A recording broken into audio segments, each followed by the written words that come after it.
Welcome to Reframe and Reset Your Career, a podcast to help if you're looking for a job, feeling stuck in your career, or just trying to rediscover your why. I am your host, Harsha Boralessa, and this podcast came from my passion for neuroscience and psychology and the interaction with career and personal development. I will be interviewing recognized experts and successful professionals and asking them to share the insights and strategies that have helped their careers thrive.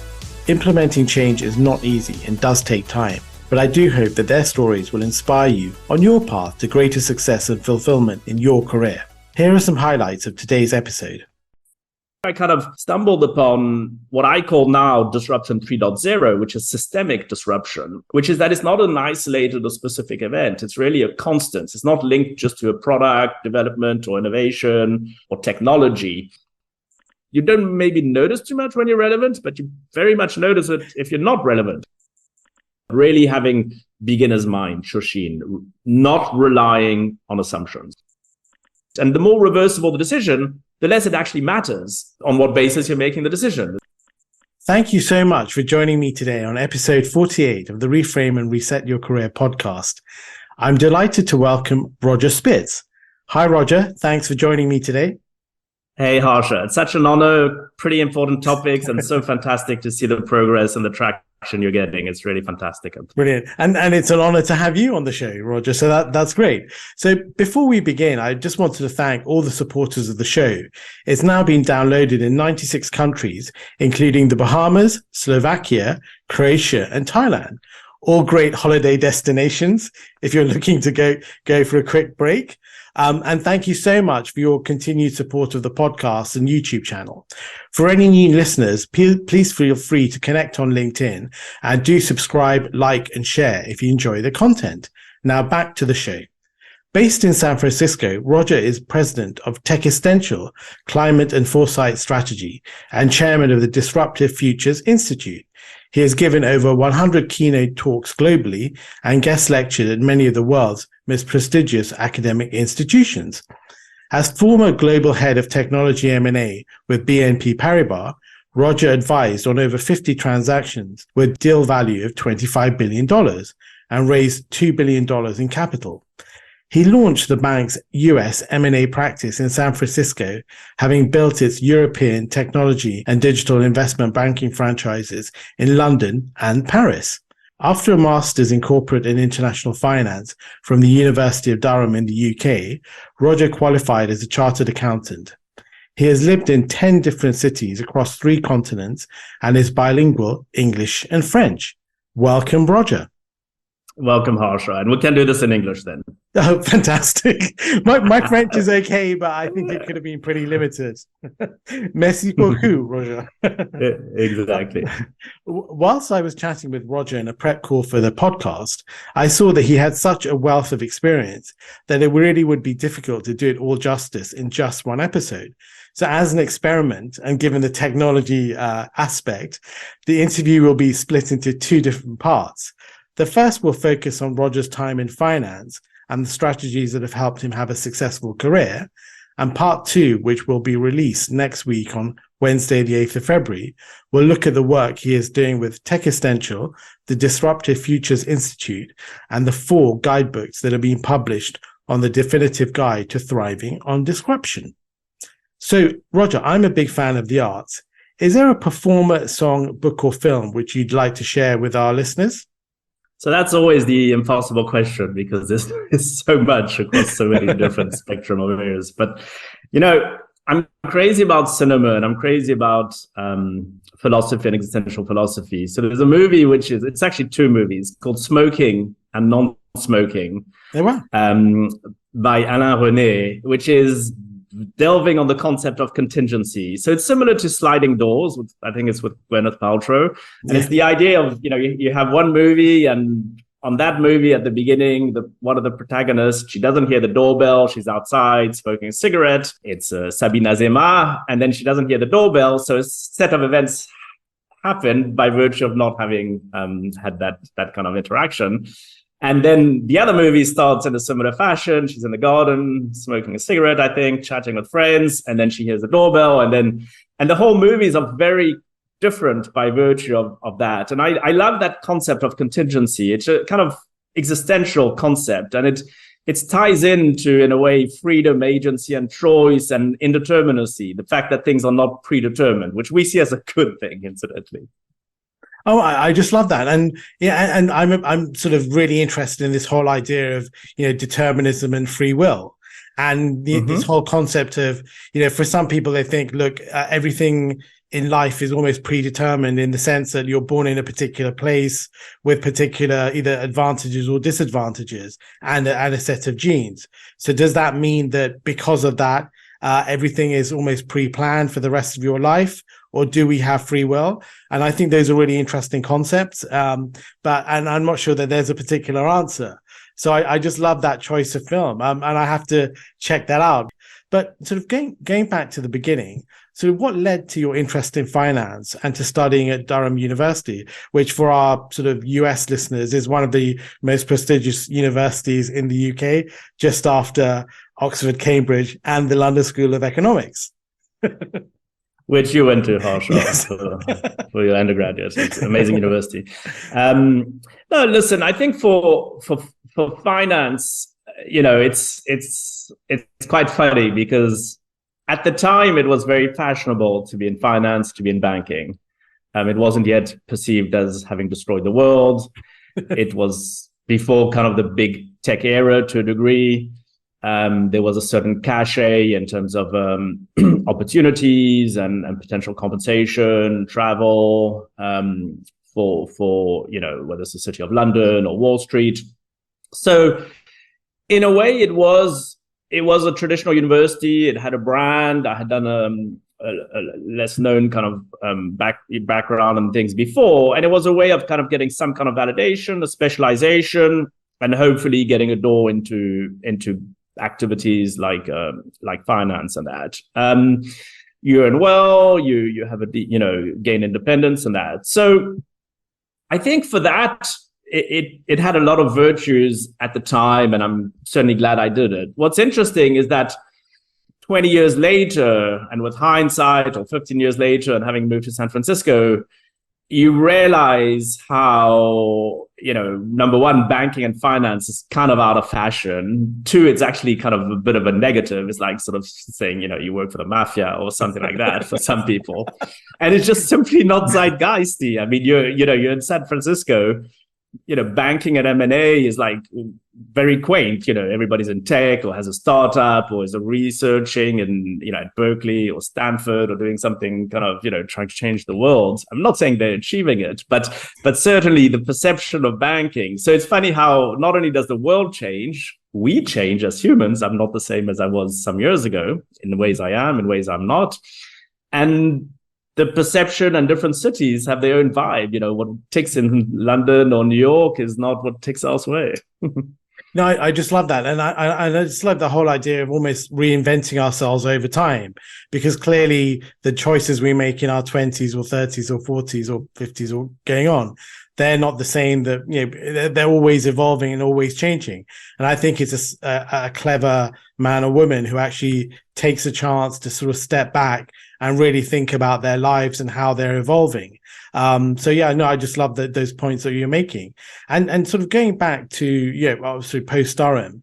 So we both studied for the Chartered Accounting qualification, and it happened to be at EY, and I really enjoyed my time there. And I think we were both in audit. So how did you find that experience, Roger?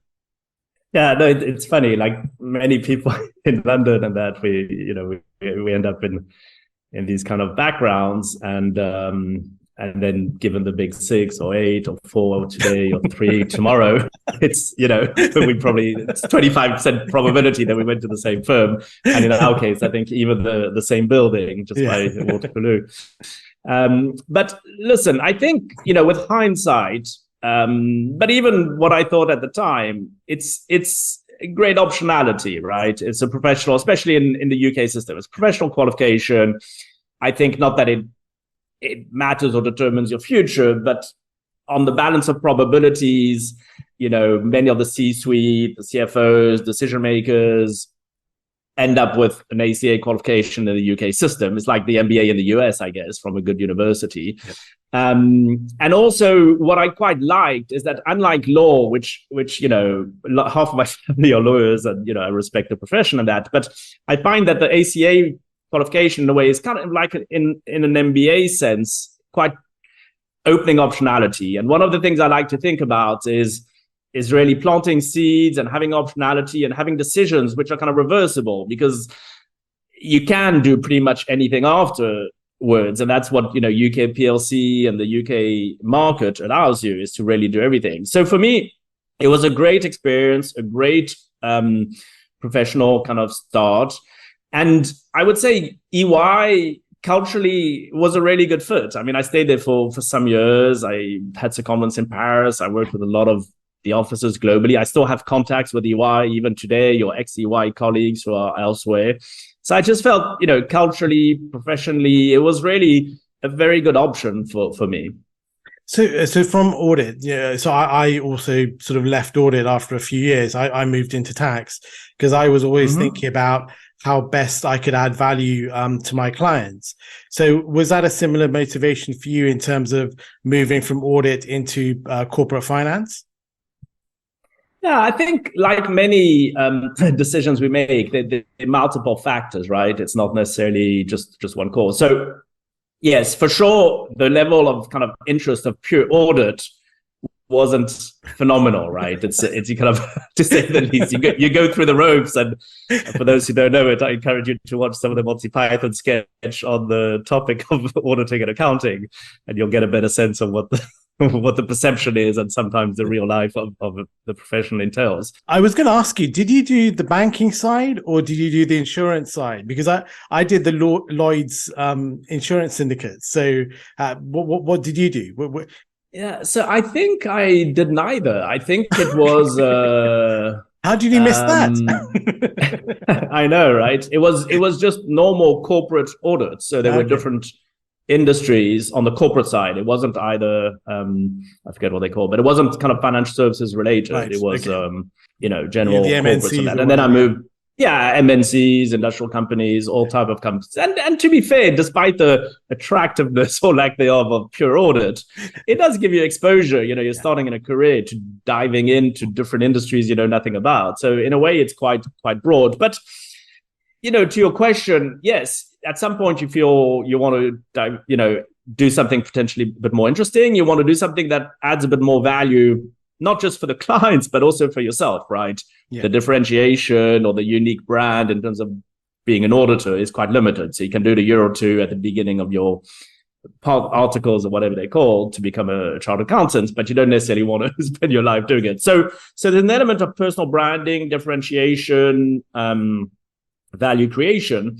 And then, candidly and selfishly, I guess there's an element also of opportunities, remuneration, path to different kind of compensation. And banking can be, especially for certain activities like M&A, with bonuses and other things, more remunerative than accounting or audit. Although I must say, when I look at the to be fair, and not that compensation is the only thing, but early in the career, I'd lie if I wasn't saying it wasn't a factor to going into M&A. But I must say, when you look at the compensation today of even audit partners of some of these firms, it's pretty reasonable, So if they don't get sued too much. It's funny because when I was working at EY, one thing I was trying to do was always think about trying to stand out and distinguish myself. And I actually started learning Japanese. So it's funny, Roger. I think before I started learning, I thought, my God, this is going to be really complicated. But actually, once you start, and I think it comes down to mindset. I think if you want to do something and you can actually see a potential pathway, and this was a way to try to sort of get to better clients or different clients, then you're motivated. And I think we can pick this up maybe in the second half of our conversation. But, it's all about, I think, sometimes trying to just stand out from the crowd because you have 150 peers in your sort of intake. how you can't Sure. outwork them. So how do you stand out? And the funny thing is, Japanese never got me to a client, but actually Japanese got me introduced to some tax partners. And that's how I ended up in tax. So it's really funny how these things work out. You never know, there isn't a linear path to where you're going to get to. But yeah, it's just interesting, I think, when you look back on your career, how it evolves. But actually talking about sort of corporate finance, for me personally, I never was that interested in that particular area. I was more interested in the derivative side, and I went down that route. But I've always been intrigued about sort of M&A and how companies can create value through acquisitions or divestments. And, is it through sort of synergies or, building market shares? I mean, what's your view? Because clearly you're the expert, and it'd be great to sort of hear your insights on that. Listen, it's a great question, and numerous studies on the extent of value creation or value destruction from deals, right? So it's not always clear cut, and it's case by case, depends on the deals and that. I would say that in my time in M&A, for much of the time, I wanted to believe that all the deals were very strategic and created a lot of value. The reasons and the strategic drivers for doing it were, often new technology or new market, the synergies, the growth, which can go with that. And I think for a lot of the time, M&A, strategic partnerships, investments or divestments for activities that don't necessarily make sense can be a good way of creating value and developing strategic optionality, etc. So there's nothing wrong with that. I would say that I personally found, and that kind of links to my own journey, I personally found that around 5-6 years ago, while I was still in investment banking, what was keeping my clients up at night was no longer just the kind of M&A or normal strategic playbook. And when I say my clients, you reach a certain level and you're in M&A, you're speaking to, the shareholders, the boards, the CEOs, the C-suite. And you could sense that there was something else happening, which was beyond disruption, what people call kind of disruption, as in the Clayton Christensen, disruptive innovation. And it's interesting because I took stock of that and went down my own rabbit hole, partly professionally, but also it then ended up being my personal development around what is disruption? Why is that playbook not working? What is keeping people up at night? And that's where I kind of stumbled upon what I call now disruption 3.0, which is systemic disruption, which is that it's not an isolated or specific event. It's really a constant. It's not linked just to a product development or innovation or technology. And that is very broad. And that's what led me to becoming more interested in complexity, systems thinking, and futures and foresight. In the areas I spend time now, beyond the point solutions or the plug and play playbooks and that, to realize that actually, the value creation and avoiding value destruction is coming from building anti-fragility, resiliency, and things which are not necessarily anymore just the M&A playbook. So the answer to the question 5 or 10 years ago would have been more vanilla in terms of, A, B, C, D, amazing, M&A, this is what it does, can't do without it. Now I'm a bit more circumspect, not because there's anything wrong with M&A or an M&A strategy. I think it's a part of a normal corporate life and important, but just simply because I think it doesn't necessarily deliver, not the value creation, but the things that are disrupting industries and companies are not necessarily fixed by M&A in the same way as it might have been, in my personal view, in the 20th century.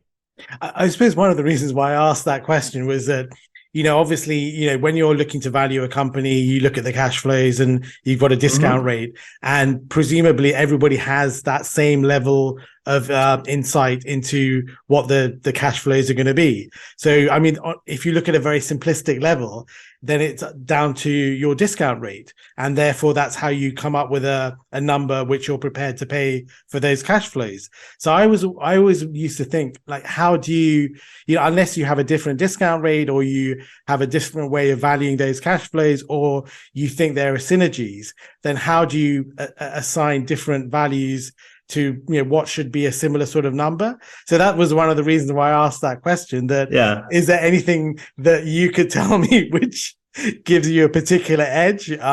But, I mean, what do you think, Roger? I mean, this is very tangential, but so you can pass on it, but. No, it's a good and fair question. I think, listen, there's several things, right? One is strategic M&A. So you're a corporate. So in that case, to your point earlier, when you talk about season value creation, yes, not everything is the same, right? So you can't necessarily pay just for synergies or pay for all the synergies, but it is a factor. A same company might have an intrinsic valuation of X, but for you, it might have a strategic value, which allows you to pay a bit more. So that's one aspect. The other aspect is, a lot of the private equity deals, doing leverage buyouts. So to your point, yes, the state of the company, its finances should be pretty much the same, irrespective, unless you're really not doing a job or have information that you're not meant to have or able to have. But often you might have a different viewpoint as how you can develop the company in terms of operationals. You might have certain experience in terms of operational aspects to make it more profitable. You might have a strategic plan for it. Now, again, there's only so much, if at all, that you should or would be willing to pay for that. Yeah. It doesn't necessarily change the discounted cash flows or the valuation today, but it can infer on the valuation. And then candidly, often you pay too much. I mean, it's one of the big dilemmas of the world, right? It's, the Marx Brothers joke with it, which I don't want to be part of a club that wants to have me, but it's like the dilemma of, if you win an auction when there's a contested asset and you win the auction, it's great. You bought it. It means you paid the highest price. Do you want to be the one that's paid the highest price? And how much of that is exactly the same price you feel is the value and the worth of the company compared to what you feel you had to pay to secure it? So that's where not all acquisitions turn out the way they are intended, because they overvalued or people overpay. But generally, I think, to be fair, it's an important part of the toolbox of companies' developments. And when you're selling a company, you might benefit from, maybe you paid some too much, but you sell them at a very good price because it's a hot auction for a non-core asset that some private equity players are prepared to overpay for. And you're benefiting from that when the markets are high and it's an activity which you consider less attractive. So, it kind of works both ways as well. No, thanks for that, Roger. I mean, ultimately, you only need two people to create a market, to bid something up. And you need to be very careful about not overpaying. But, I think that's a podcast in itself. So, but thanks for those insights. So, I mean, moving on to careers. So if there's somebody considering a career in banking, and that now obviously there are so many different aspects. There's trading, there's structuring, there's working on the M&A side, there's advisory, all these different, like a myriad of different areas. But are there any sort of key things that you think for somebody who's looking to move into banking, or who is in banking at the moment and trying to develop their career? What are the key skills that helped you achieve great success in your career? Yeah, listen, it's always a debate what success is, but I guess, spending a few decades in M&A probably is a sign of some form of success or survival in its own right. But no, listen, I think it was a career where some of the skills or qualities you want to kind of develop and hone in on, they're going to be different kind of categories, right? I think some are going to be the more, if I typed it into ChatGPT, it would give me the following answers. I'm guessing we could try it after this podcast, but it's going to sort of say, technical, valuation, financial skills. So there's no doubt about it that it's not a science fiction writing consultancy, right? Banking. So banking and finance, they want you to have strong technical skills and that. I think one of the most important things, both to get in, but also to stay in for some time, for the, whatever time one decides, is interpersonal skills and really a good understanding of evaluating stakeholders, managing and evaluating stakeholders. And to be honest, there's a psychological element to that. I'm not saying it's all manipulative, but there's a psychological element. And I'm thinking of NLP as a kind of, not the natural language processing from AI, but the neural, when you kind of simulate. Programming. Yeah. Yes, sure. Thank you. Yeah. And there's an element of that. I'm not saying it in a derogative way of just imitating people and that, it's completely superficial, but there is an element both internally with your stakeholders in terms of managing expectations, positioning yourself, understanding the different power plays and politics, but also in terms of clients and negotiating with the counterparty or pitching a deal to try and secure the mandate. So there's a very, very important element of appreciating who the stakeholders are, mapping the stakeholders, understanding the dynamics between the stakeholders, and understanding how you might impact the decision-making stakeholders, whether they're internal or external. So that's a very important aspect. I would say there's another aspect which is probably quite similar for law or many other sort of similar professions, not that you can say everything's similar, but which is project management and attention to detail. I'm guessing that you don't survive too long in banking, financial services, insurance, law, if you don't have reasonable attention to detail and project management. And it's not necessarily only a good thing, because sometimes you're so attentive to detail, you become so specialist, you become a perfectionist, you're scared about failing or being adventurous. So I'm not necessarily saying it's a value judgment of something to aspire to, but it is something which is a strong, important feature or skill for banking. And then I would add two other aspects which are very important, especially as you evolve. One is kind of the zooming in and the zooming out, being able to have a strategic perspective of the big picture. That's very difficult sometimes. So you really, the value you'll bring often is that perspective. And then finally, listen, all jobs and life is full of interesting challenges and ups and downs and hills. So persistence, resilience, grit, you gotta have that, because nothing is plain sailing, but investment banking, or it certainly isn't. No, but the one thing that really strikes me from that, I think, is that, look, to get into the door, get your foot into the door, you have to have obviously a base level of technical skills. So clearly things like Excel, modeling, understanding basic financial mathematics. But then I think very early on, it's really trying to figure out the lay of the land and, look at your boss. What is it that he or she wants from you? And it's about making them look good, but also the other stakeholders within the bank. And I remember when, I was going through the approvals process when I was in banking, that you need to make sure that the people you're working with so I was in the front office, and the people you're working with in the middle office, they know how to book your deal. The regulatory people, the compliance people. And it's not about being smart or being the cleverest guy in the room. It's really about making sure that they're comfortable with what you're doing, so that when you go through the approvals process, there are no surprises. At every level, it's thinking, okay, how can I obviously do my job well, make sure there are no surprises, make my boss look good, but also understanding maybe, is your boss, do they want to help you progress? Because sometimes, we do have situations where things aren't working out for whatever reason. So I think it's also trying to have that emotional intelligence of figuring out, okay, maybe that person, for whatever reason, is not working out.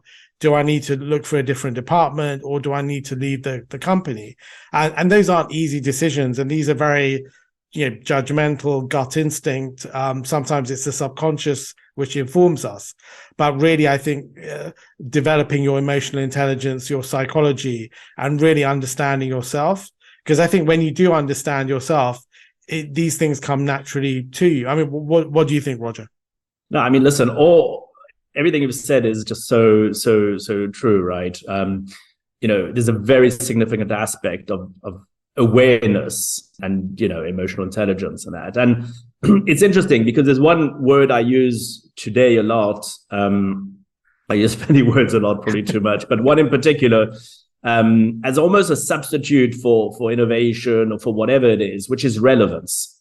And ultimately, relevance, it's a very easy but brutal measure. It kind of has a Darwinian element to it, which is, if you're relevant, and that relevance is something that's tested every day. You can be relevant today and not tomorrow, but vice versa. To our earlier discussion around things that are predetermined, you can be irrelevant today and suddenly become relevant, but that is tested and tried every single day. And so to have the right skills, to stay in the game, to continue what you're doing or to develop something new, you really just need to develop relevance, whether that's relevance for your stakeholders, for your boss, whether it comes through skills, expertise, something unique you have, that you're just very likable, that you're so indispensable that people cannot do without you. Sometimes it's because you work hard. Sometimes it's because you're very reliable. Sometimes it's because you speak Japanese, whatever it might be. And it's a combination of things. But that is really a word which, and I think, for the topic we're talking about around, reframing and resetting careers and that, relevance is probably the most important filter and frame. Do you feel that you have at a given time what it takes that's relevant? Or do you feel that it will continue to be that? And there's a brutal test for it. You know when you don't maybe notice too much when you're relevant, but you very much notice it if you're not relevant. I mean, if it's a product, no one's buying it. If it's a person, then you don't get necessarily the opportunities in the job market, etc. So that's a word which I kind of find encapsulates everything, which is relevance or not. No, I just love that. I think that's so true that, say if you're on LinkedIn and you're sharing a post, if people react to it, or say you're doing a podcast and you're releasing it, if nobody's listening, that is a very important piece of information that you're not either doing something right or you need to change your guess or whatever it is. And I do think that is really helpful to give you information, because I think life is about getting information and figuring out, okay, I'm going down this path. Is this the path I should be going down? And really testing before you sort of sell the farm or invest the farm into something, really understand, is this something that is worthwhile investing in? And actually, I think that moves on quite nicely to sort of your work in VC. And I think that's, a fascinating area, because it's not just about trying to evaluate the cash flows and then the investment, but really trying to think, is this investment, is it going to dominate a market? Is it going to take it over? I mean, maybe looking back at, say, Facebook in the early days, nobody really thought, could they really have predicted this is going to be the dominant social media platform, or Google, or whatever it is? So what do you think, Roger, makes a good VC investor? And what are the skills that, say if you were going to hire somebody, what would you be looking for in a new person to the industry? Yeah, no, these are important aspects, right? Important questions for those who are interested in thinking about venture capital and that. And one of my roles is, I'm not executive day to day, so I don't get that involved, but I'm kind of a advisory partner with a fund. We raised 125 million in the future of mobility between Berlin, London, and Palo Alto, and we sort of it's a normal VC fund and that. And you look at a number of things, I guess, and time will tell as to how successful it is. Again, to our ideal relevance, right? It's only when you exit and you get a return that you kind of know. For sure. But as having spent some time doing this and advising on these things, I think there's an element around, to our earlier discussion, having some sense of the intrinsic fair value of the opportunity. And that's kind of not because you know John, not because you're super emotional about this thing or going by hype. It's really getting a sense of the fair value. I think there's an element around that, which is then the conviction you have on the situation and the risk you're prepared to take. Let's not forget that in venture capital, one of the words, or 50% of the subtext of venture capital, is venture. So by definition, it's risky. You can lose a lot or everything, and you may get returns. And that's actually one of the syndromes and issues maybe with the whole industry, for however much I appreciate the value it brings, because it allows a lot of innovative companies, not just TikToks of the world, but companies that are helping with important problems like healthcare and many other things, education, the energy transition. But it's really, do you want a model that's relying on a home run, and then it doesn't matter that you've done 20 dud investments? Or do you kind of, and I think there's always a little bit of chance and an element going to be in that. So, you want the curiosity, the foresight and the vision to think, what are the next order implications? What are the building blocks you have there?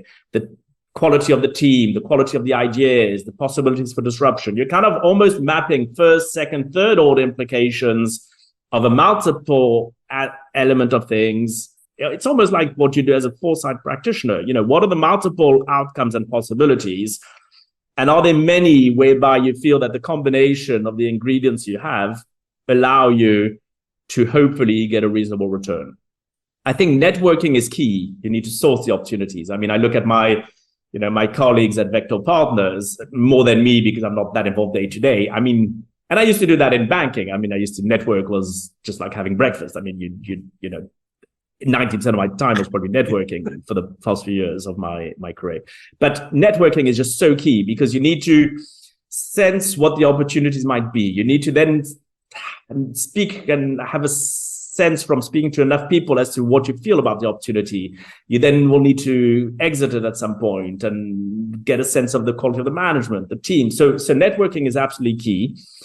I don't know if it's as applicable for venture capital as for listed markets, but I do often think about, the Warren Buffett's, be fearful when others are greedy and greedy when others are fearful. So that's an interesting thing, although in its own right, it's not because, everybody's fearful and you just go for something that no one wants, that it's a good deal, or that because you bet on something that a lot of people are betting on that is a bad deal. So it's not so clear cut. But I would add another element to the mix, and this is just my own personal, I hadn't thought of this as much as a venture capitalist or when I was in investment banking, but today I think there's something very interesting about not missing opportunities and anticipating inflection points and understanding the drivers of inflection points. And I call this the inflection paradox. And what it is, it's kind of like two elements which play opposing impacts, which means that we often miss inflection points. And one is Amara's law. Amara's law kind of states that you overemphasize, you overhype an innovation or new technology early on, but then kind of underestimate the ultimate impact long term. And so that's kind of like everything that's happening with the metaverse and all these things. At the same time, there's the exponentiality of things, which is kind of the opposite, which is at the beginning, it's indiscernible. You're not noticing it. And then suddenly it's too late. It's like gradually, then suddenly. And so I think that the combination of exponentiality for a lot of the innovations or technologies combined with Amara's law is what we call an inflection paradox, which is why we often miss inflection points and opportunities, because you're so bored and blasé of the overhype at the beginning, you lose sight sometimes of the longer term possibilities. But it doesn't mean that everything that's hyped has the longer term opportunities.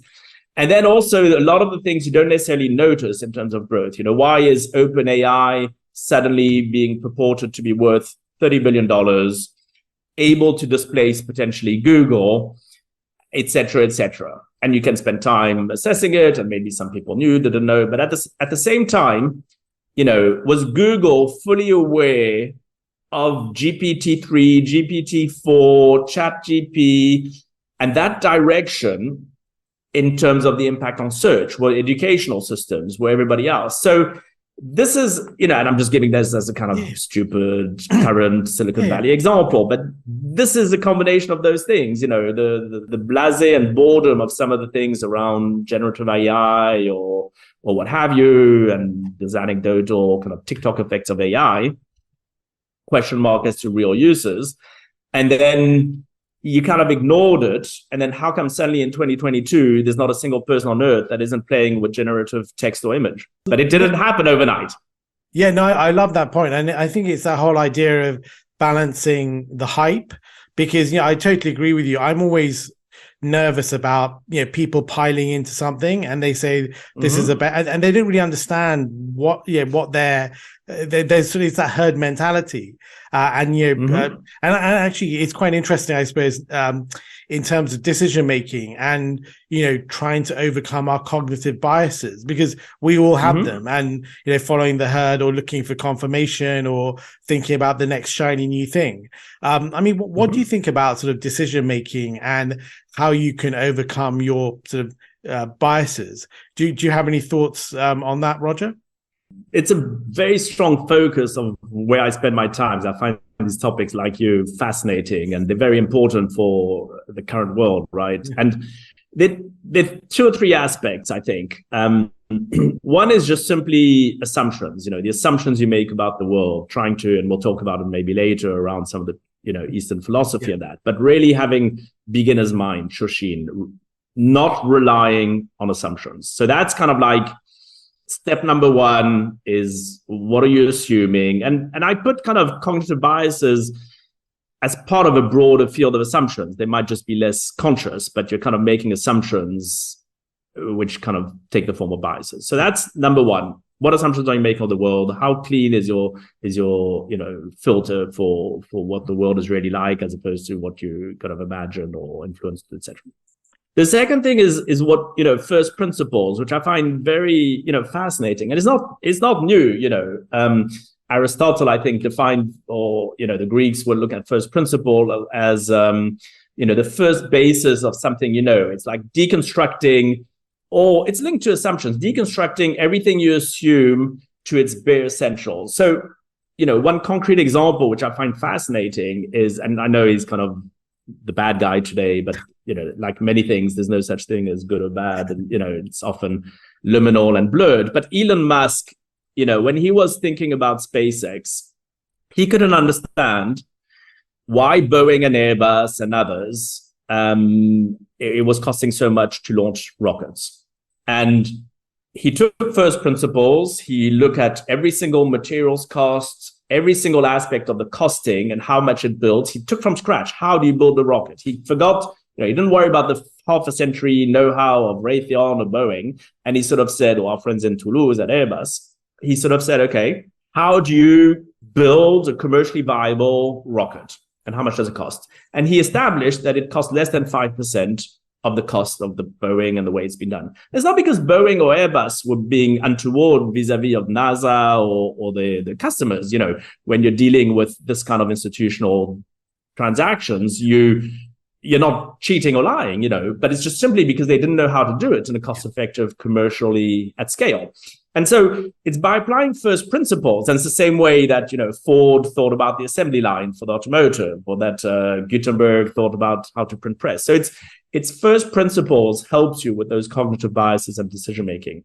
And the third element, not to spend too long on it, but I find this really a very interesting frame, and it's again, people love to hate him or whatever, but not being a kind of pro Silicon Valley on everything, but sometimes you have useful frames that come out of it, is Jeff Bezos. Yeah. He wrote in one of his early shareholder letters about decision making and uncertainty, and around reversible versus irreversible decisions, and what information you need and how much data you find useful and what's required. And, to cut to the chase, although I can't expand if you're interested, but to cut to the chase, a reversible decision, basically, it means that, as the name indicates, if you change your mind or it doesn't work out or what have you, the consequences, A, you're able to reverse it, and B, the consequences are limited, the friction.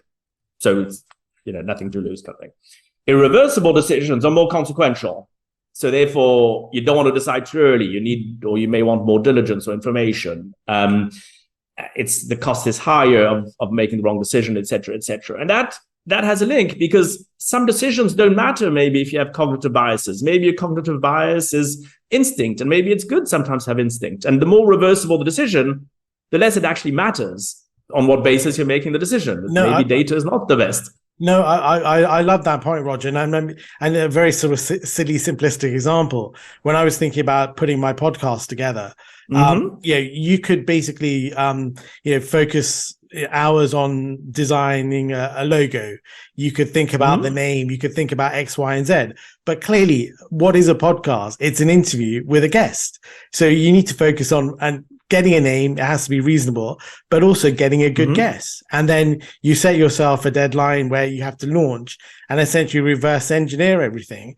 And anything that is not necessary, go for a very stripped down approach. And you think, what is it that I need to do? Record an interview, get a name, get a platform, and get it out of the door. And I think when you really think, make it as straightforward and simple as possible. And actually, when you're thinking about your, time management, I think sometimes people think too much, overcomplicate things, and really think, okay, look, what is it that has to get out of the door? Forget about everything else, focus on that, get it out of the door, and then move on to the next thing. I mean, clearly there are strategic decision making, and if you really need to get something done and you need help, obviously get it. But I think sometimes people overcomplicate things, and really it's about, okay, what are my deadlines? What do I need to get out of the door, and just get it out of the door. I mean, what do you think, Roger? No, I love your example, because it's exactly that. If you think about it and then extend the discussion, it's like, okay, you do a podcast or 2 or 5 or 10, that's brilliant. If it doesn't work out, people will probably even forget or not even realize or care later that you've done it, or even if they do, it doesn't matter. Correct. The cost of putting together a few podcasts under your control is probably not, consequential. Yeah, it's not high. So if you think about the reversible, you could have spent $2 million on a lot of money on just expensive consultants, get an amazing report of, and get the best analysis on the podcast market and the importance and growth of career and reframing your career topics and getting the best design of the logo in the world and that. And indeed, all that information would not have changed ultimately, because it's the reversible decisions. You need just 70% of the information, and you don't need the 90%. So even if you got it wrong and no one's interested and it doesn't work and the technology doesn't work, that's fine. To our earlier discussion, you'll know pretty quickly. But the optionality in relation to what it cost you, the optionality is great. If it works, you can meet a million interesting people, develop all kinds of things, ideas, you can build on things, etc. So this is a great, great example of exactly that. I think when people torture themselves with the implications and consequences of decisions which are reversible and which are limited investments and which allow you to plant seeds and optionality, and sometimes don't necessarily make that distinction between those heavier decisions would have greater ramifications. No, I just love that. And then one day you end up with Roger Spitz on your podcast. What a result. Sorry. Yeah, there's Roger, always a downside. Roger, you should be saying, I've turned down all these other opportunities, Harsha, just to appear on this. You bet. Anyway, I think that's a great note to bring part 1 of the discussion to a close. So, Roger, thank you so much for your time today. I really appreciate it. And look forward to obviously releasing this and to part 2. Thanks so much, Roger. Take care. Likewise. Great discussion and great exchange. Thanks, Harsha. Thank you so much for listening and staying to the end. That was such a fun interview.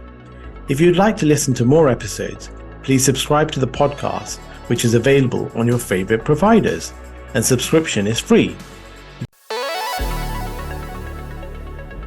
Welcome to Reframe and Reset Your Career, a podcast to help if you're looking for a job, feeling stuck in your career, or just trying to rediscover your why.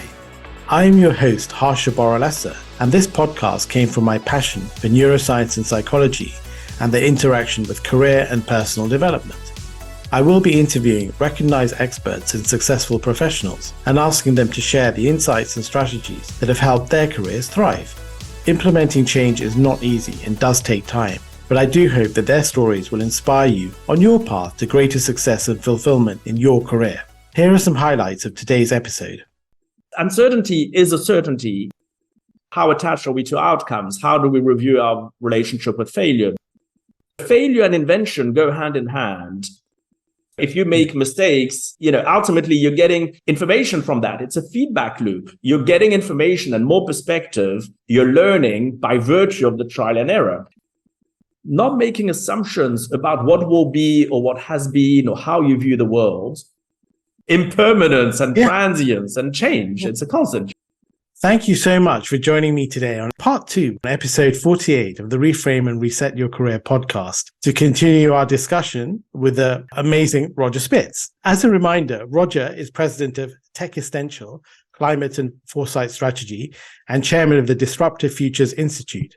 In part one, we discussed Roger's successful career in banking and the venture capital industry. As former global head of technology M&A with BNP Paribas, Roger advised on over 50 transactions with deal value of $25 billion and raising $2 billion in capital. He launched the bank's US M&A practice in San Francisco, having built its European technology and digital investment banking franchises in London and Paris.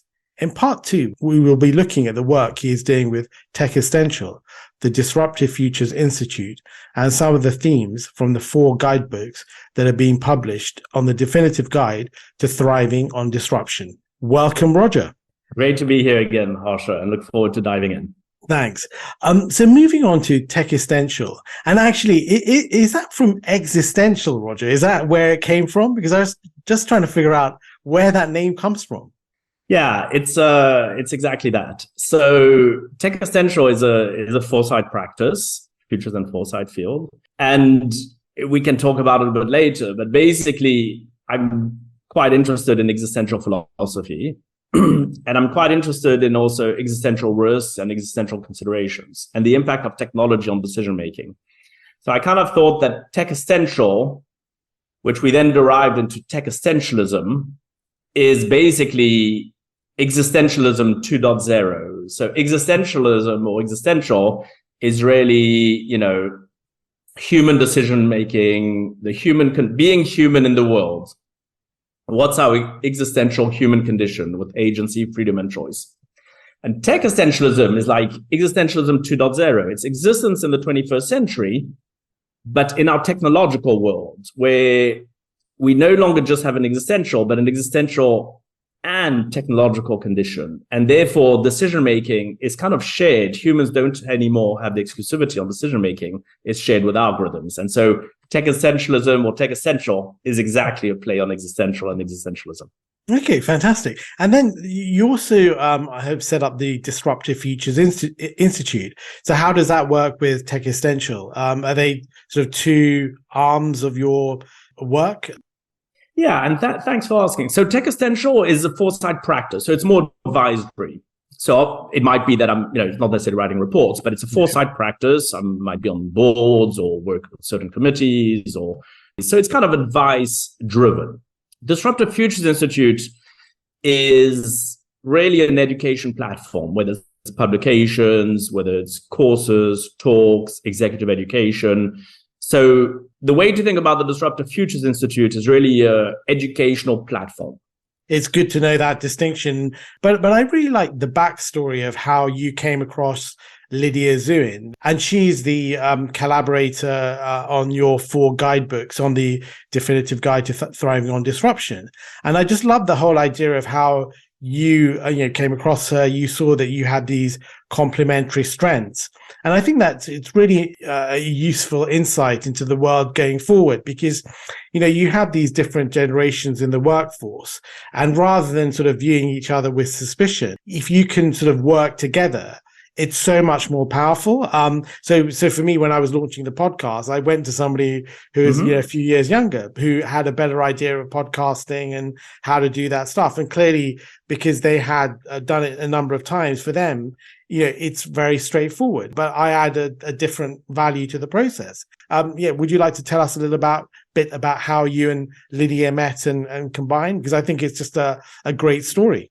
Yeah, it is a great story. And, I couldn't agree more with your anecdote. I think I learned more today with a, millennium or Z or whatever generation than I do from a kind of a CEO. But stay away from those guys unless they're giving you some money. I know, right? Exactly. Good thinking. And in fact, I'll come to Lidia in a second, but for the anecdote on that note, as part of the institute, I set up what we call the Relearning Advisory Board to make it real. And in that, I have 6 or 7 youngsters, less than 20 years old, across the world, and young girls, men, and basically I have them to bounce ideas. They reread certain things. I interviewed them and that, and I learned a huge amount. It's like a kind of shadow informal board kind of thing. But coming back to Lidia, I had been thinking about these topics for some time around trying to understand nonlinear change, trying to understand what was happening in the world. And I was feeling that basically over the past few years, society, humanity was kind of unprepared to understand the true nature of the complex, nonlinear, non-predictable world. And the velocity of change, I was finding, is something people just, our brains are not cabled for nonlinear, for exponential. And you saw with the pandemic that basically, the institutions that are meant to protect us or guide us or educate us are not necessarily that effective. And even before the pandemic, I was concerned about the impact of this change, people understanding it, having tools to deal with it, and understanding that it's not necessarily a bad thing, disruption or change. And I was doing a talk on science fiction as for innovation, and Lidia, who at the time was in Sao Paulo, now she's in Malmö, Sweden. She's a science fiction writer and also a futurist, works on emerging tech, very, very clever, interesting girl. And she basically was told by a mutual acquaintance that there was this talk and that it might be worth her listening into, etc. And so we reached out after that. She's also a journalist. And so she did an interview. And so I talked about, at the time, the platform, Disruptive Futures Institute, what I was trying to do. And as we started exchanging, I was kind of looking for partners, because while I thought there was value in my decades experience and my perspective and the things I was learning and my points of view, I knew that I wanted to kind of broaden those. And, a middle-aged white man who kind of destroyed the world, I just felt had more of a limited vantage point than if I got someone else on board and many other people. So Roger, don't say that, Roger. You're a good guy. I try, but and even if I am, there's the limited. I know what can you do? But the exactly, can't do much about it. But the diversity of perspectives, I don't treat it just in a kind of coming back, more to the core, but I don't treat the diversity of perspectives just in a kind of HR or in a tick the box or kind of being appropriate for society. The diversity of perspectives is very important, because in the nonlinear complex world, there are unknown unknowns. And therefore, if you just rely on experts, on things there are no right answers for many things. And so the diversity comes into play, not just to kind of perform some social function or appropriateness or whatever, but it really is the only way of surviving today with unknown unknowns. And so Lidia brought, for me, she was kind of a few decades younger, lived in a different part of the world, although I know Brazil very well. My wife's actually Brazilian. She worked on humanities. She was doing a PhD in humanities, which she's finished now, Dr. Lidia Zuin. Great for her. She understood emerging tech. She was a futurist, write science fiction, very creative. And basically, I thought that it would be a great partner to help me construct the frame, the structure, to reread stuff and that. That didn't prevent us from speaking to probably literally hundreds of other people and getting a very significant amount of input by many people. But basically, day to day, that complementarity for me was extremely valuable in terms of trying, to our earlier point, of being, relevant. Yeah, no, and I just love that, because I think, clearly, look, diversity, equity, inclusion, those are very important points. But I think what is more important is that, in terms of fairness, but I think for companies, you need different perspectives to add value, to give different perspectives to solve these unknown unknowns. So there's a fairness element to it. But I think what a lot of companies are missing is that you're losing out on so much value you could be creating by not having a diverse workforce. I think that's the more important thing. But going on to your sort of, I think article, there was an Inc. article that you did with Lidia. I love this quote from it where you said, "It is the players who challenge assumptions and ask new questions that beat incumbents in innovation." And I think that's so important. And can you maybe talk a little bit about how science fiction can help innovation?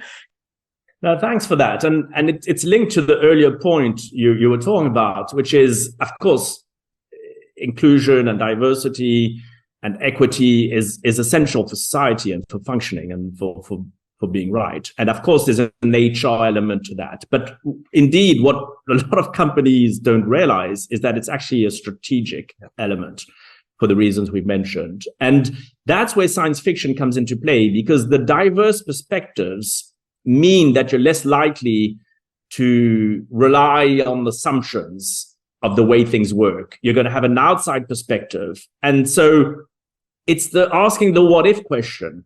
If you have just people who are cabled the same way, the what if question is going to be, what if it grows at 4% instead of 2%, as opposed to thinking, what if a chip could be the operating system of a car, in the same way as IBM at the time didn't realize that by giving Microsoft the operating system and the software, that would be dominating the market and the hardware was no value. That's what's happening to the automotive industry. And that's where companies like NVIDIA are asking the what if question, where 80% of the value of the car is from programming. That's what allowed Elon Musk and SpaceX to commercialize at scale and democratize space launches. That's what allows the Beyond Meat or Impossible Burger, Impossible Foods, to beat Tyson or JBS in terms of alternative protein. It's the diversity of perspectives that ask the what if question. So to answer your point with Lidia, and this is where it's great, the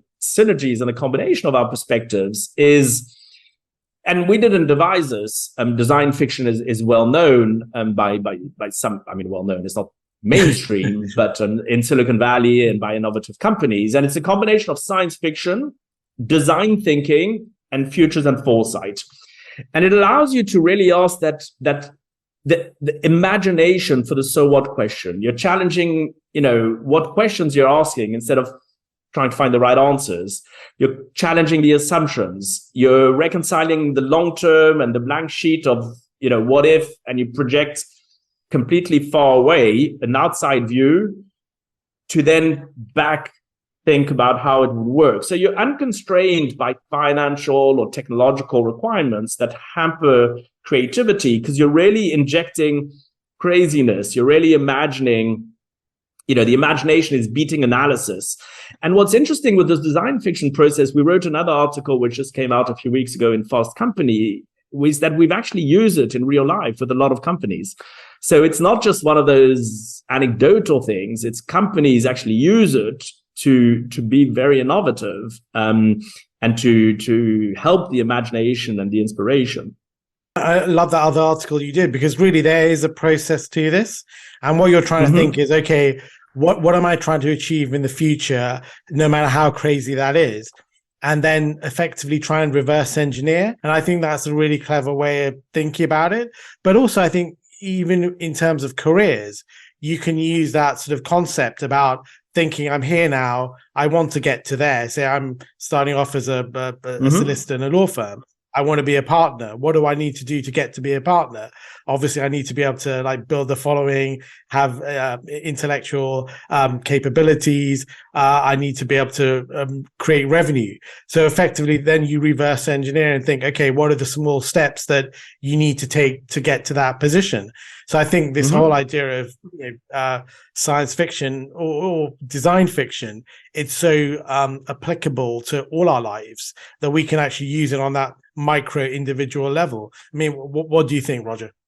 Yeah, I listen totally, because ultimately the challenge is often the ideas and the imagination, right? And I know that today, technology or Silicon Valley can have a bad name, but it's often because we forget how much we maybe take for granted. And I'm not being a pro techno, I couldn't, but ultimately things like drug discovery, things like, a lot of the healthcare, some of the things around climate, some of those are driven by technology, and supported by technology, maybe helping the educational systems become more kind of immersive and relatable for younger generations and that. So we can't knock technology, but to your point, technology is not the be all and end all. Imagination is not related to technology. Imagination is really for everything. And it applies equally indeed to your careers. And what's challenging is this continuity where you take a blank page, where you think of what the Japanese call mujo, beginner's mind. And so the thing about beginner's mind is that it's very helpful to have that blank page, and it's very helpful to kind of imagine beyond in a discontinuous way. But then to your point, the idea is, how do you do the backcasting to build a plan from today? And so what processes like design fiction help you is that they help you both with that blank page, the beginner's mind of imagining something completely new or different, but they don't leave you then high and dry with, okay, great idea, now how do I put it in motion? And they kind of help you with what we call backcasting, which is you have this kind of vision of a preferred future or futures. How do I then go back to today? Because only today exists in terms of informing decision makings today with concrete action. No, I just love that, Roger. And actually, there's so many interesting things coming out of your work. And one thing I really like is this whole idea of, dealing with uncertainty and having a mindset to deal with uncertainty, and almost being comfortable with discomfort. I mean, what do you think, Roger? Yeah, it's a major theme of our work, because indeed the books we wrote are the definitive guide to thriving on disruption. Disruption is in a sense of, discontinuity, so non-linear, non-predictable, non-controllable, and and the uncertainty is a feature of that, right?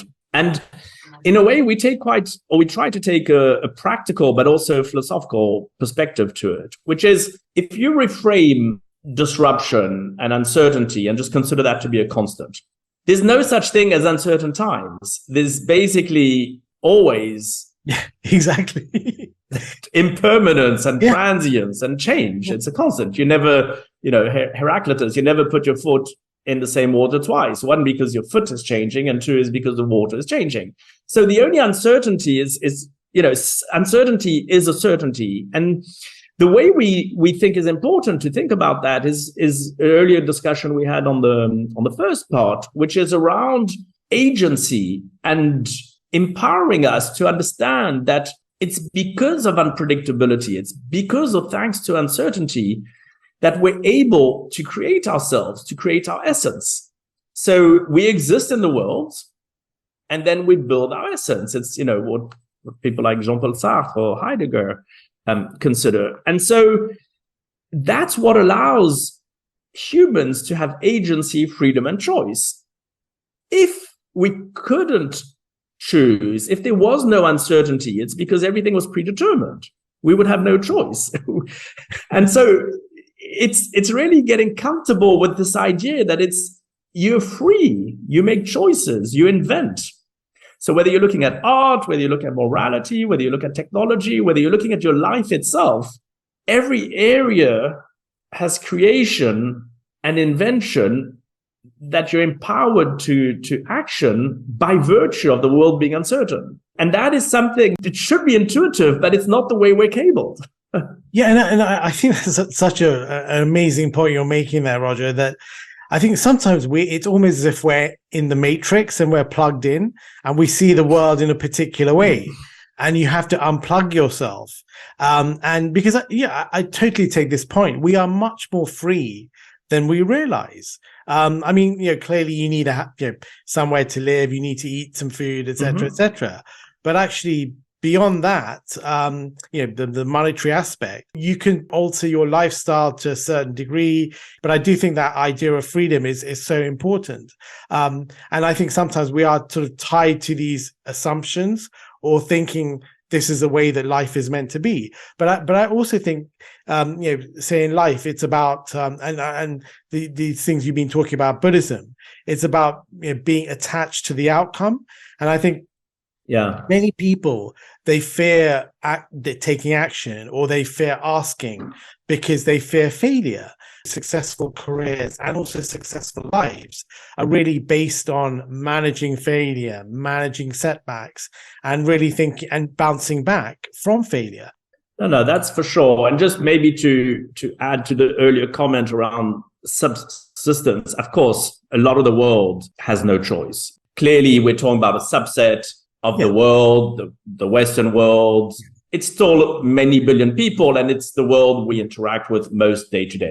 So for sure, it's not representative of every single person in the world. And indeed, But even within those that are kind of, different levels of different type of careers and welfare and that, I think that one still has to a degree choice as to how one decides to make money or not, what level, how we choose to use it, how we choose to spend it, how much we save and that. So indeed, once we kind of reduce it to a subset, which is still many billion people and a big portion of the Western world, their choices around all that. And with those choices, I think it's interesting to connect it to your question around, how attached are we to outcomes? How do we review our relationship with failure? Because I think it's a very Western thing. And again, I'm not just saying this as a Westerner, although I was born in South Africa, but in our work, we were advised by a lot of specialists on, Zen Buddhism and Eastern philosophy and many different cultures and parts of the world.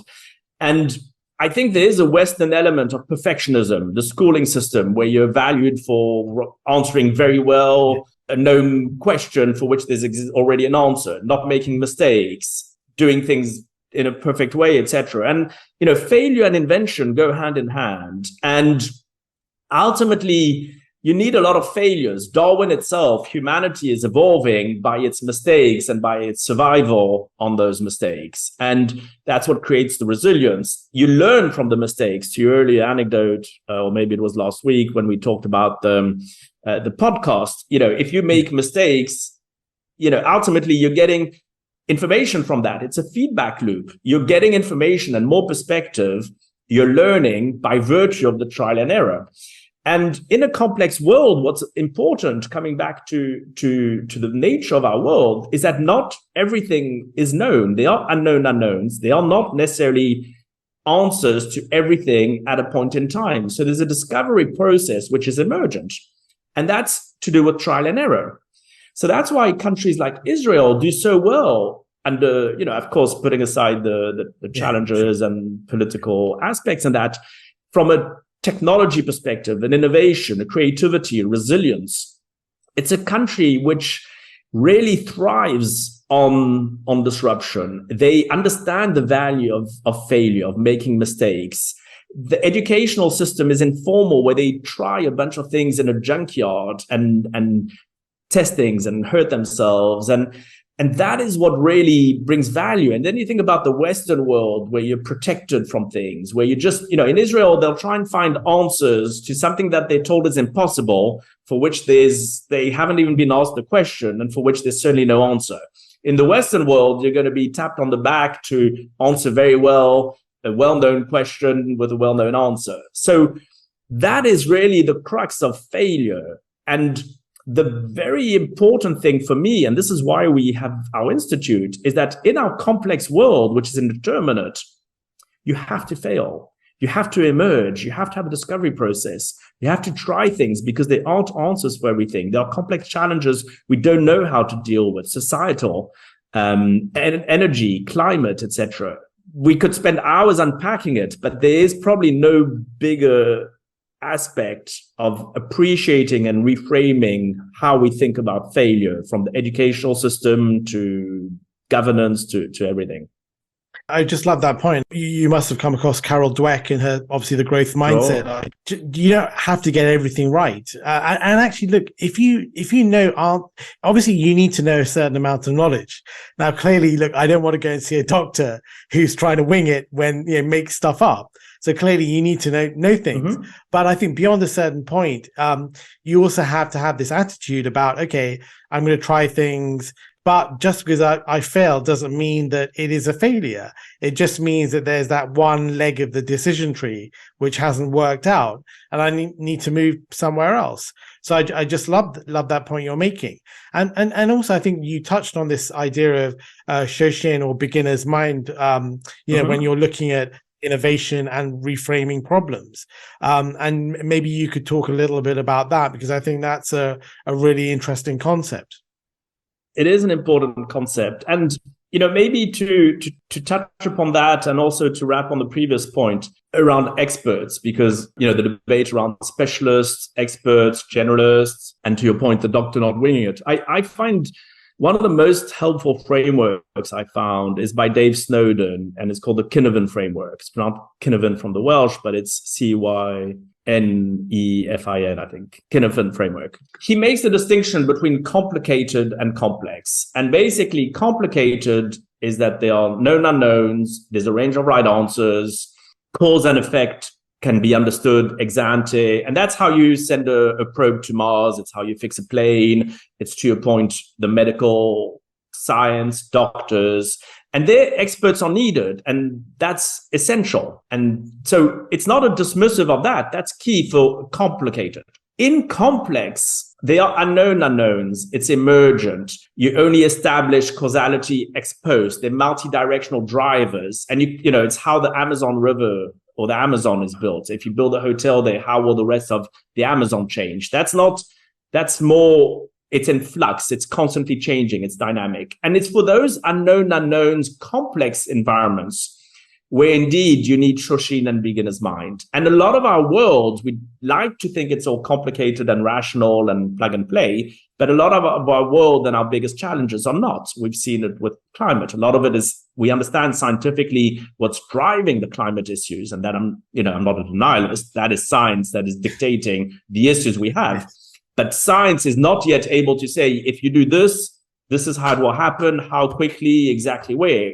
There's still a lot of discovery around some questions, some of the world's challenges today as to exactly what the best approach is. That's the movie Don't Look Up is based on that, is that some of these big challenges don't have a straightforward answer today. And so in that case, you need beginner's mind, because beginner's mind is what will allow you to not assume that something is impossible, to challenge the assumptions. Why can't we cure cancer?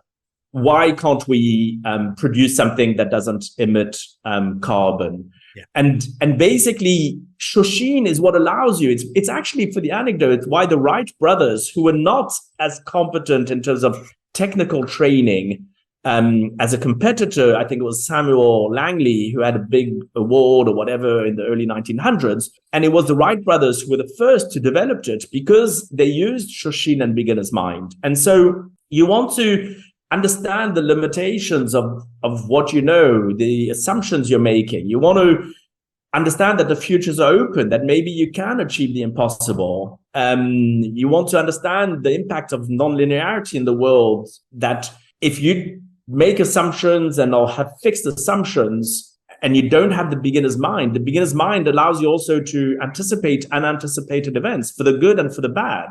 Maybe, the falsity of the imagination is why we're creating the wrong things or producing in the wrong way, etc. So long story short, this idea of Shoshin and beginner's mind is really linked to kind of first principles, to the assumptions you make about the world, and to being able to operate in an emergent way in those zones and environments where they are straightforward, predetermined answers. And just a funny personal anecdote, Roger. So before I started podcasting, I love listening to interviews. I watch a lot of YouTube videos, but I wouldn't say I'm a big podcast consumer. And the podcast literally came out of lockdown, recording an interview with a friend, which seemed to go quite well. And this is literally 2 years ago. And around the time of recording, sort of 4 days ago, I happened to appear at number 25 in the UK career podcast on Apple. Now, if I had thought about this is where I want to get to right at the beginning, I would have thought, my God, there's no way that I could ever achieve that. But by not thinking too much about it and not thinking this is a hard process and having that beginner's mindset, then clearly all these other complicated things which could have arisen and stopped me and I could have procrastinated, almost be naive, but just ask the questions. Because I think a lot of times people are too afraid of looking stupid when actually they really should be asking the relevant questions. So I just love the point you're making. I think that's fantastic. But sort of moving slightly on away from my own podcast and Apple charts, but I love this idea of mujo or impermanence, because I think that's so powerful, because clearly the world is changing the whole time. Where we are changing, we're aging, time is passing by. And say, if you're in a difficult situation at work or in your career or in your personal life, I think, one way I think about dealing with that is trying to reframe the problem and say to yourself, look, clearly at this point in time, things are not working out, things are not going well, but it does not have to be like this forever. Eventually it will pass. I must nonetheless congratulate you on the earlier point and on the podcast. And so congratulations on that. And I must also say I'm a big fan, and we mentioned him quite a lot on the book, of one of your former guests, Christian Bush. Yes. And to your point around Mujo and Beginner's Mind, I think there's an element around serendipity, which I think, if I'm not mistaken, is a big focus of Christian, and whom I don't know, but I've read his work. And in that beginner's mind, there's a structure, in a way, paradoxically, to serendipity. So there are parts of serendipity which you kind of just let happen, but you also, at some point, need to know how to connect the dots. But to transition now to the question around Mujo and impermanence, whether you're in a tough spot or in a good spot, I think it's a point of context, right? And so the shock with disruption and change for a lot of people when they're in a good situation is how things can reverse, and maybe you become less relevant at that time. But it works both ways. And this is the great thing about our indeterminate world. So the fact that disruption or change or uncertainty is a constant, in a way, is simply playing to impermanence, to Mujo. So, whether it's George Harrison's All Things Must Pass, or whether it's the Buddha, don't dwell in the past, do not dream of the future, but concentrate the mind on the present moment.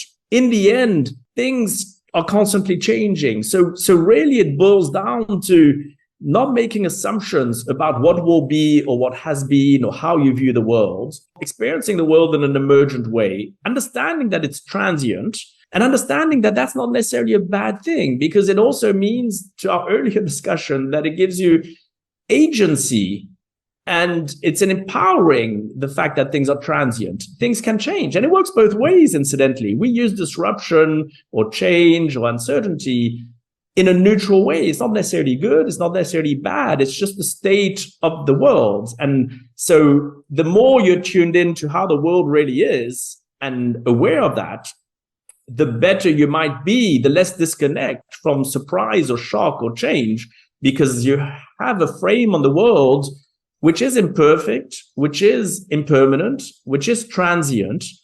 And you take that as a kind of something you can leverage on to create, to build, to continue to build whatever you want it to be, to continue to create, to not be put off by something which people tell you are impossible, or to not be, unduly negatively affected for a situation that might feel sticky at a particular point in time. No, I just love that point. And I think really it's about looking at the reality of the situation and your perspective and the way you perceive things. Because I do think there is a way of, you can either look at the world in it's against me, nothing is going to work out, or you can frame it in a particular way that, okay, that maybe that encounter didn't go that well, but then there's the next encounter which might go better. And I think don't judge the present by the past. So I love those points. And also I think this idea of these elements of software development which you can lead to sort of better your life. This is really one of the most important concepts, I think, and it's all related to agency and to being empowered and to really not minding or having an issue with the world being changing all the time or uncertain or disruptive. It's this idea for software that basically you can either spend $10 million, 5 years working on something which you have no idea how the effect will be when it confronts the real world, or you can kind of beta test it, release it, and benefit from the feedback loops. Don't get me wrong. I know it's a sensitive topic. I'm not saying that one should be rogue, that you can release any software without anticipating the unexpected consequences. Of course, you need all the right thoughtfulness before releasing it. But let's stick to the analogy, which is the following. In your life, when you decided to do the podcast, when I started to do a few courses on AI, on futures and foresight, on these topics, I was exploring new ecosystems.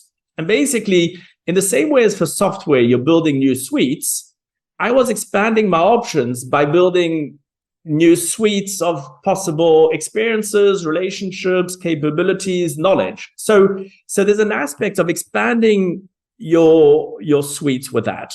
There's an aspect which is disrupting yourself. If you're beta testing, it's because you're not sure it will work. Yeah. You have a version that is maybe functioning, but you're choosing to tweak it, maybe for improvements, maybe for more functionality. So there's an element to draw the parallel with beta your life for the software, which is, to accept that even if things are working okay and fine, you might be disrupting yourself. It's what I did when I decided to start thinking about a different career, reinventing myself. It was a conscious, intentional choice. I wasn't forced to, but I kind of did that in the same way as you would beta software with something very different functionality before releasing it. And the other thing is to create stacked models. You're kind of in technology, there's the convergence of different things, AI with machine learning, with automation, with maybe 5G, with whatever, which is allowing certain capabilities. And likewise, you can connect different areas of expertise, unrelated aspects, and make them synergistic. So you can have stacked kind of innovation from that. You're creating beta versions. You try certain things, they confront the real world. It doesn't matter for a lot of them. They're reversible decisions, and you're just testing it with a few people. You're doing a podcast, you see whether people like it, etc. You're incorporating Slack. So in software, Zoom, when they were able to scale so much during the pandemic at the beginning, it's because they created Slack, even if it's unnecessary. So instead of being hyper optimized, where you're busy every single minute of the day, where you're not doing anything else, where you're putting all your resources and your time in one thing, you're creating buffers and Slack for serendipity, to our earlier discussion. You're updating your intangibles. Software is an intangible. You're updating your intangible. What are the soft skills? What are the personality traits? What are the knowledge I have? And then you're exploring in safe sandbox. So our discussion about failure. You're trying things, you're testing, you're failing. You think, okay, that are not intended to harm anyone, that you're just trying out a few things. You're exploring them in safe sandboxes. In the same way as software does. And finally, there's an element around developing new business models and maybe even distribution strategies. How do I get to the market? How do I use platforms, network effects, what you're doing with your own distribution and podcasts and getting out there. So these are kind of the 8 or 10 elements, which I think you can beta your life in a sort of drawing a parallel with the way software betas a new version of its software. No, I just love all those points you're making, and I think it's really about trying to be the best version you can, and I think sometimes in life people are comparing themselves too much with their peers and other people, and actually really it's about being the best you can, and as long as you're improving a little bit every day, I think that's the key thing to having a meaningful and successful life. Don't compare yourself, because you don't know what that other person is going through, either the advantages or disadvantages. Just look at yourself. If you can get a little bit better and make these small steps, then I think that's a huge win. So yeah, I just love all those points.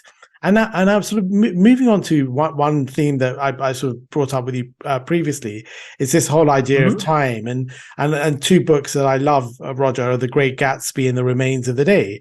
And they both, focus on this whole idea of time, getting time back, changing the past. And I've always been fascinated about that, because clearly time is going in one direction. Until we get that time machine, there's nothing really we can do about that. But I do believe that you can be strategic about time, about how you use your time, and work with it rather than against it. What do you think, Roger?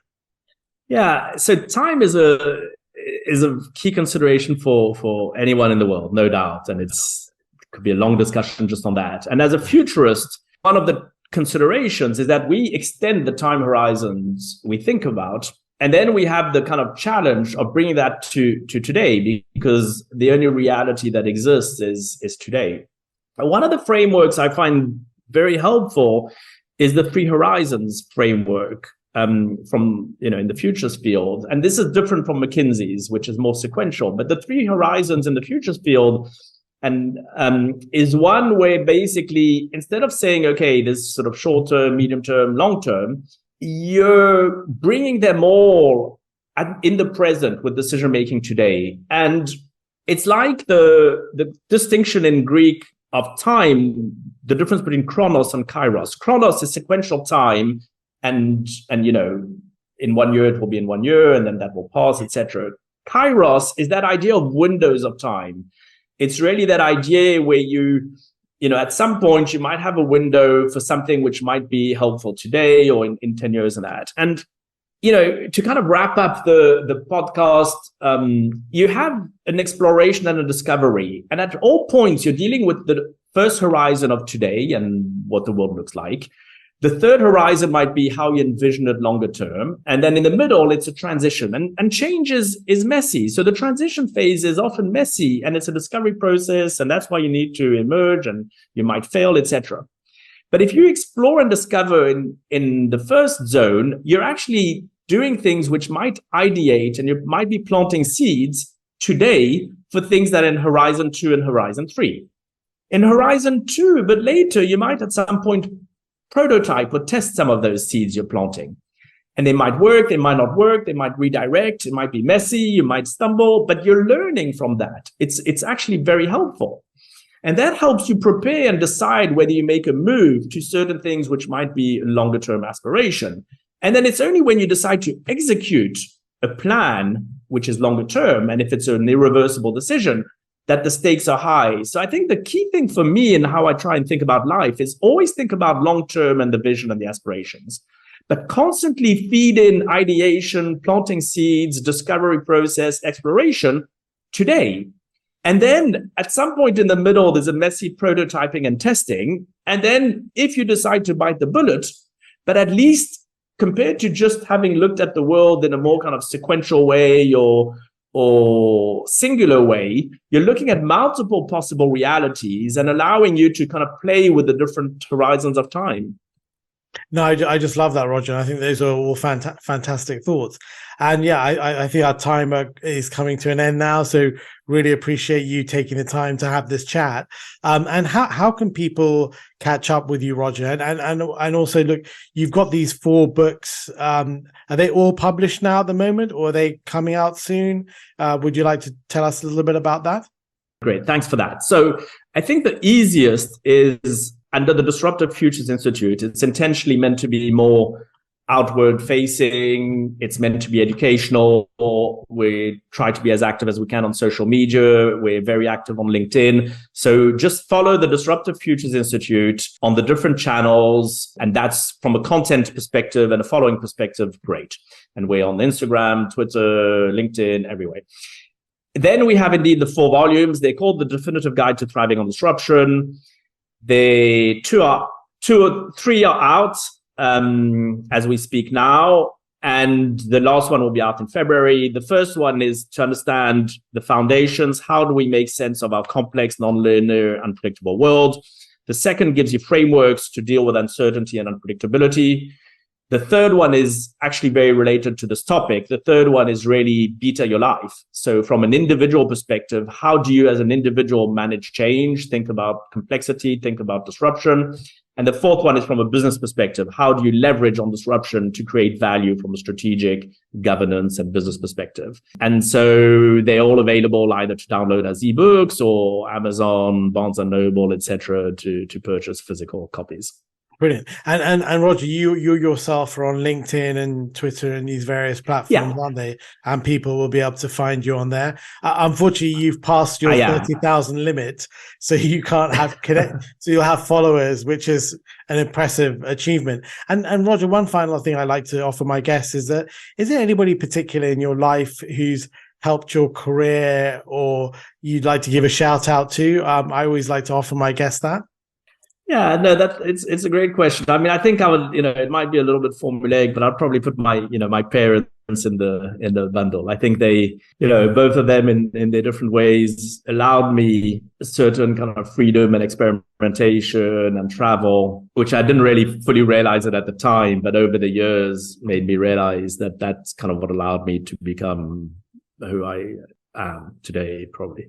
Fantastic. No, that's a great note to end the show on. So, Roger, thank you once again for all the time that you've given us today, and trying to test this two-part approach. And also, it's nice to hear that you like Christian's work, and we'll definitely try and put the two of you guys together. And there's another chap who knows Christian, Alex Budak. He's a teacher at Berkeley who writes about change making. So I think, it would be great. And I think the really nice thing about having these interviews and discussions is that you're getting people coming together from sort of slightly different fields, but with a similar sort of outlook on life. And it's this whole idea of creating community, building connections. So just love that. So Roger, thank you so much for your time. Enjoy the rest of your day. I think you've got plenty of it. We're coming up to the end of ours in London, but thank you once again for your time. Thanks, Roger. My pleasure. Thanks for having me, and congratulations on the show. Cheers, Roger. Bye-bye. Bye for now. Thank you so much for listening and staying to the end. That was such a fun interview. If you'd like to listen to more episodes, please subscribe to the podcast, which is available on your favorite providers, and subscription is free. If you wish to learn more about any of the resources mentioned in this episode, please take a look at the show notes, which are available online. Thanks once again for listening.